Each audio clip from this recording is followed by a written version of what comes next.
I do wish them, women, to have the power not over men but over themselves. This statement from Mary Wollstonecraft's work, A Vindication of the Rights of Women, sums up the main goal of feminism. The question is, does her daughter's novel Frankenstein from 1818 also belong into this category of feminist literature? According to Isla O'Shea, author of the article The Fear of Femaleness, How Frankenstein Acts as a Feminist Platform, Mary Shelley seems to have followed her mother's path and wrote a feminist novel.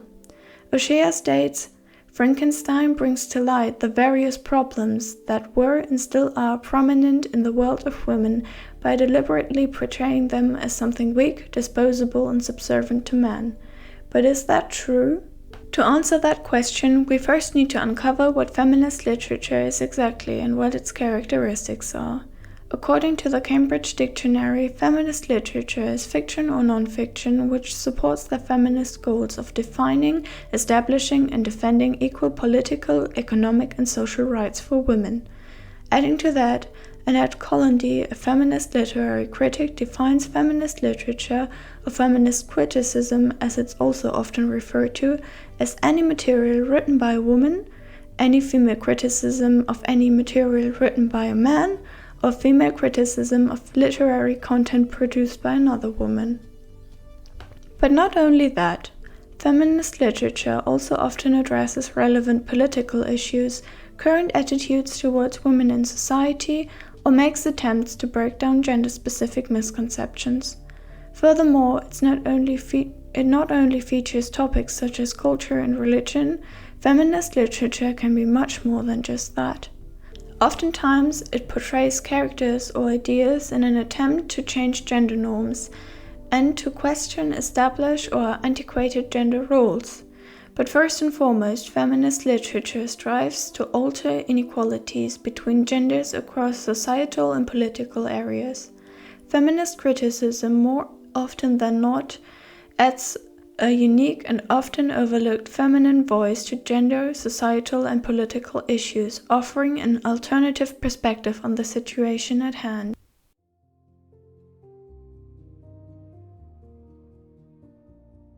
To understand if the novel is part of feminist literature, we need to take a closer look at the characters. Especially important are the few female characters scattered throughout the novel. First, let's take a look at Elizabeth. She is the female character that gets the most attention, though she still does not play a fairly important role compared to the male characters. Elizabeth as a character in Frankenstein portrays the purity and innocence of females. She could also be referred to as the purest creature on earth. She shows many traits that were expected of women at that time. She is soft-spoken, gentle, and does nothing against Victor belittling her or other women. Because of her conformity to societal standards, everyone loved her. Page 46, line 14. She continuously seems to be an item in lives of men she is acquainted with. For example, when she's presented to Victor as his promised gift, page 46, line 19. This is followed by a sense of possession on Victor's part, which can be seen when he says, all praises bestowed on her I received as mate to a possession of my own. Page 46, line 21 following. I interpreted her, his mother's, words literally, and looked upon Elizabeth as mine to protect, love, and cherish. Page 46, line 20 following. Or, till death she was to be mine only. Page 46, line 25 following. Not only did he see her as his possession, he also belittled her by saying, I love to tend on her, as I should on a favorite animal. She came into the Frankenstein family to become Victor's wife. After the death of Caroline Frankenstein, she was supposed to supply Caroline's place to her younger children. Page 55-56, line 24 until line 1. And she veiled her grief and strove to act the comforter to us all. She devoted herself to those whom she had been taught to call her uncle and cousins. She forgot even her own regret in her endeavor to make us forget.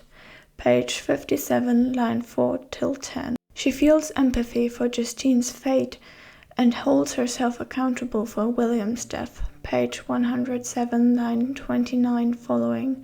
She weeps continually and accuses herself unjustly as the cause of his death, page 90, line 28 following. In her sorrow she pleads that she will melt the stony hearts of Justine's enemies by her tears and prayers. You, Justine, shall not die, page 106, line 29 following. Elizabeth is quite similar to Caroline. Caroline is portrayed as a stereotypical woman of that time. She's emotional, page 42, line 18, and married Alphonse because she needed company and protection after her father's death. According to Victor, all of this just happened because of Alphonse's benevolence. He came like a protecting spirit to the poor girl, page 42, line 26 following. She committed herself to her father's, page 42, line 26, and Elizabeth's care. She died while doing what social norms expected of her, taking care of her loved one. She, Victor's mother, died, page 56, line 6. When she adopted Elizabeth, she wanted her to become Victor's wife when they were older. Therefore, she presented Elizabeth as a present to Victor. I have a pretty present for my Victor. Tomorrow he shall have it. Page 46, line 17 following. She presented Elizabeth to me as her promised gift.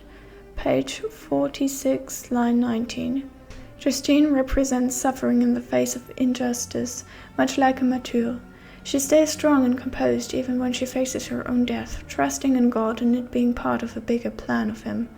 This can be seen when she says, I do not fear to die. God raised my weakness and gives me courage to endure the worst.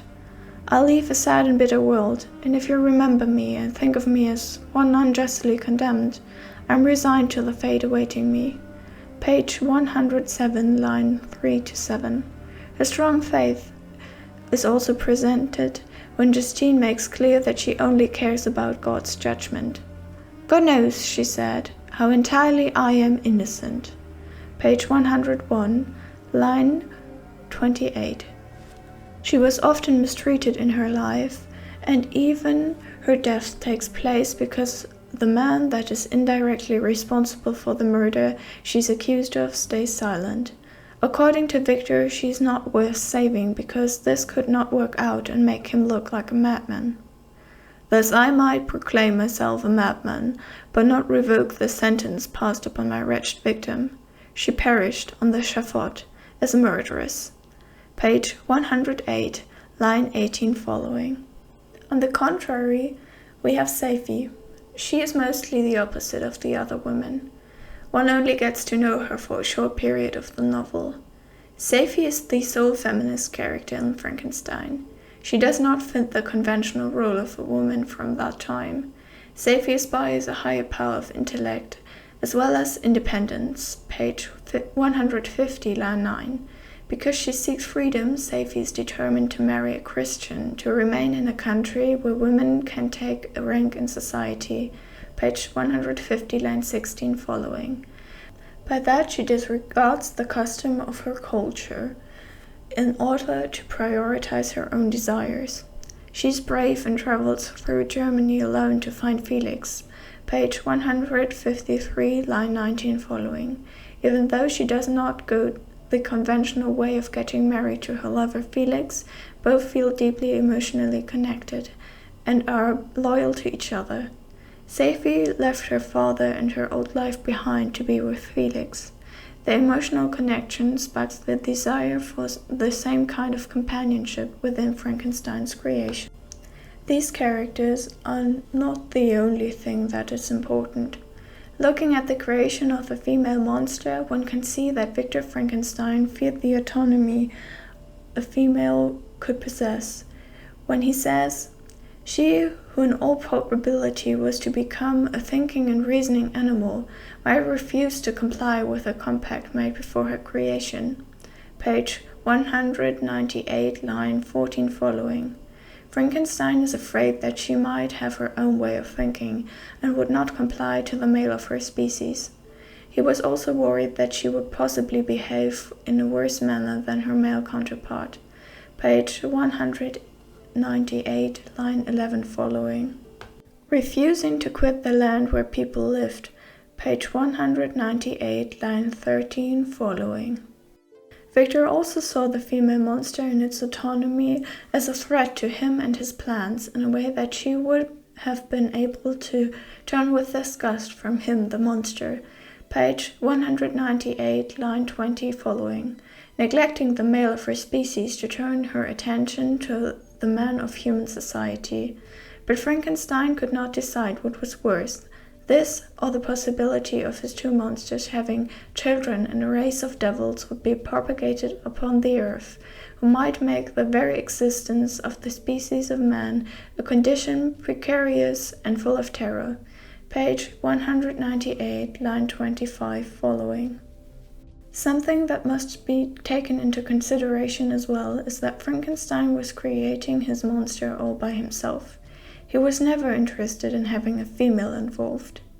In nature, females create life, children that are becoming a part of society.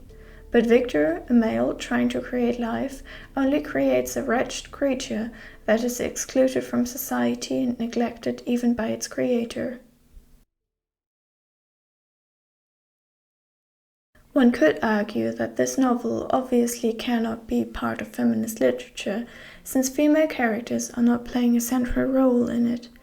What is true is that women are only side characters in this novel, but it does not mean that Frankenstein cannot be feminist literature. Precisely through Shelley's depiction of the circumstances under which women were living, in their absence, the reader gets provoked to think about the role women were playing in society.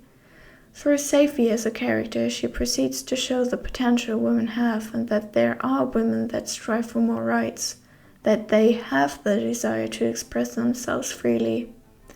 Looking back at the definition of feminist literature portrayed early in this text, one might notice that this novel depicts the current attitudes towards women in society. It was written by a woman, and it can be read as a novel which portrays characters and ideas in an attempt to question established gender roles. But there are no extremely obvious feminist statements. It is more subtle, getting people to overthink established systems without pressing the author's opinion straight at the reader. It is a description of what might happen when society attempts to keep women on the sidelines. Coming back to the statement of Isla O'Shea of Frankenstein showing the problems women had and still have to face in society and the way they were viewed, I can say that I do agree with that. In my opinion, Frankenstein is a feminist novel. That is so subtle that no one at the time of it being published could say anything against it, because accusation against the author could easily be denied, but not so subtle that no one would get the feminist hints. If you look closely, you will find the feminist touch of Shelley's writing.